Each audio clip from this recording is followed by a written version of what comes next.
Yo, what is going on, everyone? My name is Nick, or the Notorious Fantasy, and in today's video, I'm bringing you guys the top 12 wide receivers for 2020 fantasy football. Now, I already went over the top 10 wide receivers in two previous videos, so you guys can go ahead and check those out on my channel as well. I'm going to recap them, though, before we get into the video. I'd like to ask if you guys could click that subscribe button down below. It's free. I'm going to be producing content every single day to help you guys win your fantasy football championship come December. So let's get right into it. Top 12 wide receivers for fantasy football in 2020. And if you guys could be so kind when you're down there clicking the subscribe button, leave a comment of your top 12 wide receivers. We can have a nice discussion down below in the comments. So my rankings 1 through 5 right here. We got Michael Thomas, Devontae Adams, Julio Jones, Tyreek Hill, and DeAndre Hopkins. Now, we were basing these off of tiers earlier, so my first tier is Michael Thomas, Devontae Adams, Julio Jones, and Tyreek Hill. Now, Tyreek Hill, I've been very iffy on if I think I should include him inside of the top 3 guys, but since he has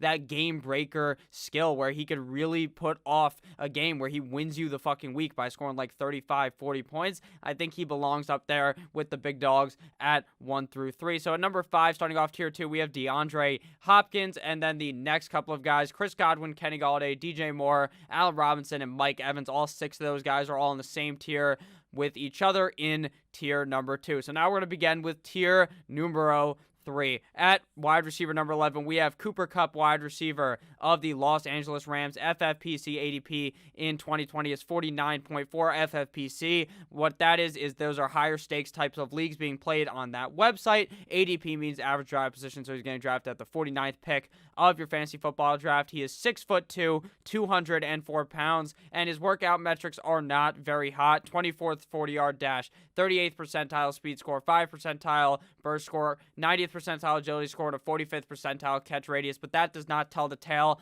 of who Cooper Kupp really is. Cooper Kupp is so much better than what those stats will tell you. Now, looking at his stats from last season, Cooper Kupp had an amazing season. Even with the Rams having a Super Bowl hangover, Cooper Kupp was a top 5 wide receiver. Finished as wide receiver number 4 in PPR format, 16.9 PPR points per game, 7th at wide receiver. He played in all 16 games, 134 targets, 8.4 per game, 11th at wide receiver, 94 receptions, 5.9 per game, 7th at wide receiver, 1,162 receiving yards, 72.6 per game, 11th at wide receiver, 10 total touchdowns, 2nd amongst wide receivers, and 16 red zone receptions, 3rd amongst wide receiver. This guy was absolutely putting on a field day in these games. He was top 12 in every single category we noted. Top 12 in targets, receptions, receiving yards, total touchdowns, as well as red zone receptions. Now, Cooper Kupp's season is actually one that's a tale of two halves. The beginning half, where Cooper Kupp is absolutely butt-fucking defenses,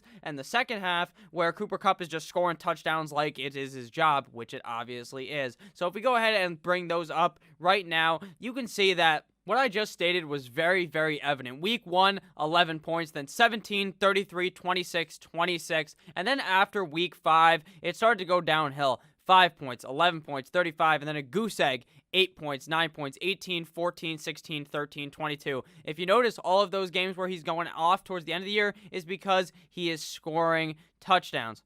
He even has a game early in the season where he got over 200 yards. He had 220 receiving yards week 8 up against the Cincinnati Bengals. Now, real quick, let's think about what changed between last year and this year for the LA Rams. So obviously they have the same quarterback, still Jared Goff. They change out running backs. They go from Mr. Knee Injury Todd Gurley and they draft Cam Akers, who they believe, and I personally believe, could be a workhorse back. What they also do is they trade Brandon Cooks to the Houston Texans because Bill O'Brien wants all the injured wide receivers. So now what is the offense looking like? They got Goff, Kupp, and Woods. Now, Kupp is primarily that slot type of wide receiver. Woods, the more outside wide receiver. And then they also began towards the end of last year to bring out what is called a 2 tight end set. They're bringing out the plays where 2 tight ends are on the field and 2 wide receivers, as opposed to doing maybe 3 wide receivers, 4 wide receivers. There's all types of different things you could do. But the reason for doing that is because their offensive line sucked the fat one. It was fucking atrocious. It was splitting like the Red Sea so that Jared Goff was getting put put on his ass every single game. So how do you solve this? The 2 tight end set, that means that one tight end is probably going to act as a blocker. He's going to come off the line and try to save Jared Goff's ass by blocking. The other tight end is going to go out there and ball out. That's why we saw Tyler Higbee getting a lot more use deeper down in the season, because he was in on these 2 tight end sets. Now, Brandon Cooks leaving is actually excellent for Cooper Kupp and Robert Woods.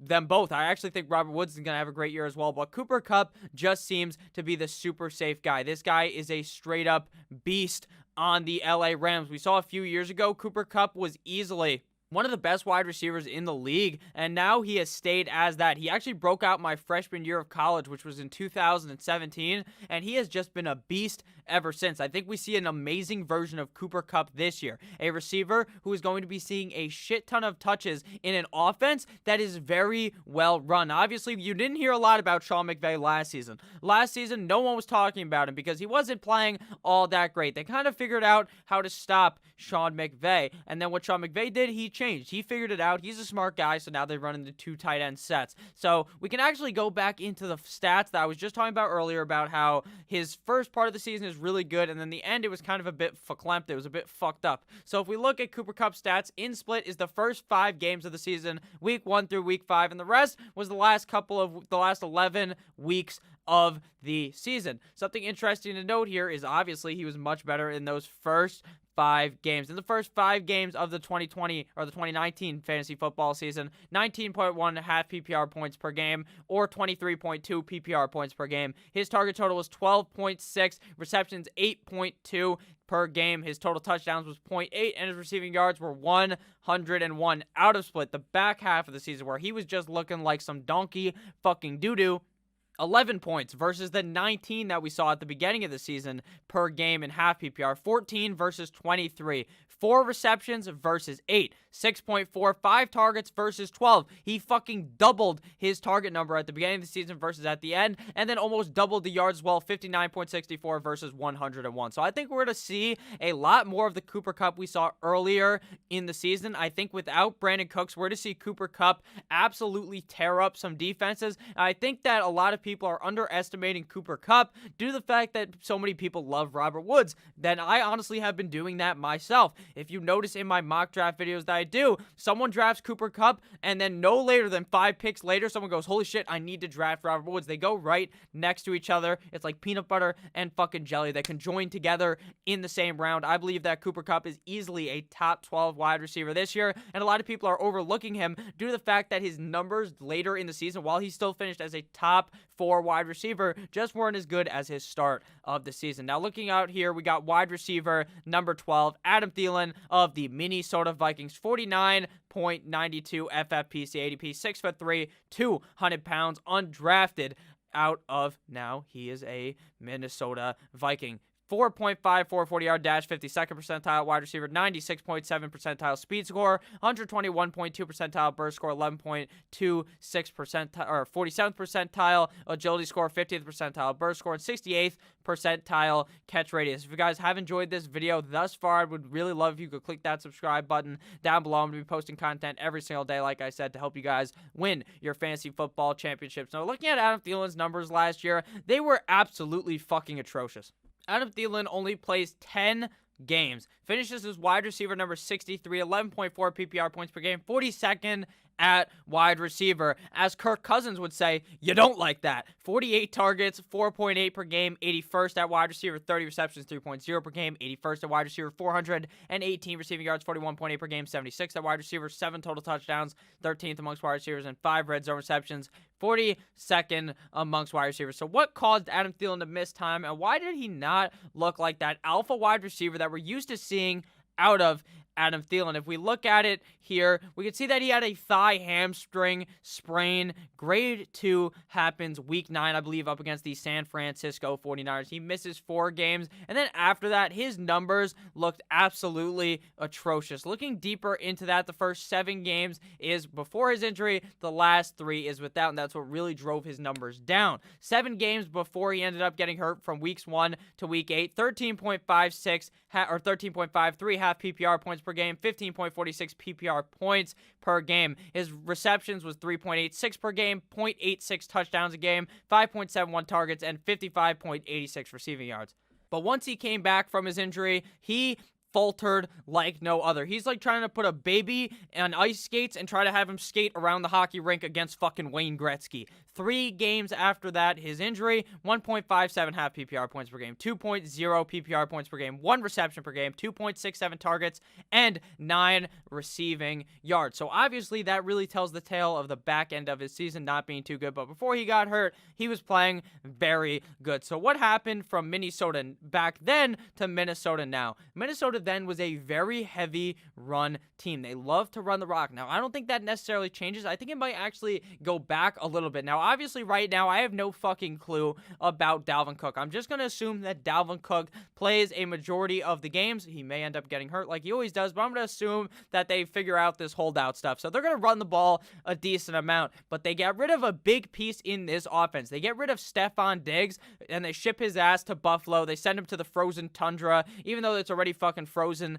in Minnesota. So how does this affect Adam Thielen? Adam Thielen, to me, was always the key wide receiver on the team. He was the number 1 wide receiver for Kirk Cousins. But now with this move, it makes it so that he is clearly the wide receiver 1. He's the best option to throw the ball to, unless you dump it off to Dalvin Cook, to name some guys around him. Obviously, they drafted Justin Jefferson, so you might be thinking, oh, Justin Jefferson could have a great year with the Vikings. I think he could have a decent year, but obviously that doesn't necessarily mean that, oh, this is going to be like Mr. Stefon Diggs is still there. No, it's not. There's no one around him that is an amazing pass catcher, an elite talent like we've seen out of Adam Thielen. I really think that Adam Thielen is going to see an enormous amount of targets. If you notice, actually, back when Stefon Diggs was on the team, Kirk Cousins does this thing that makes no sense to me. He puts on the laser vision, the laser fucking goggles, and he literally aims at one wide receiver for the whole game. So it's either going to be the Stefon Diggs game or the Adam Thielen game. I've actually noticed that because it just happens. We saw deep last year, once Adam Thielen got hurt, Stefon Diggs was putting on amazing fantasy performances, and I actually think that's what we're going to see from Adam Thielen all season long in 2020. Now, I understand that this team is going to be running the ball at a decent amount. I already talked about it. I think they are going to decrease the amount they're running, especially if Dalvin Cook ends up missing the beginning part of the year, but Alexander Mattison is definitely a talented running back at that.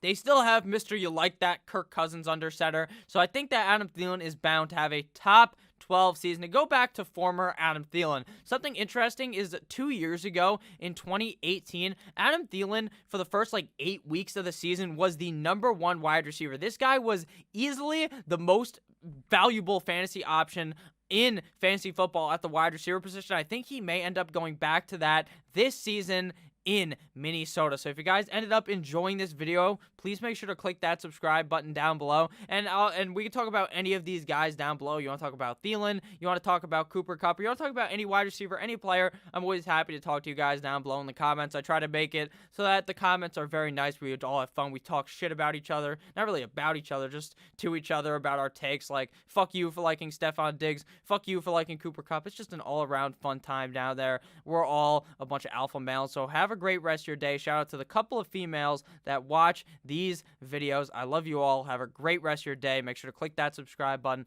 and click on one of the videos on your screen right now. See you guys tomorrow with yet another banger of a video. Goodbye.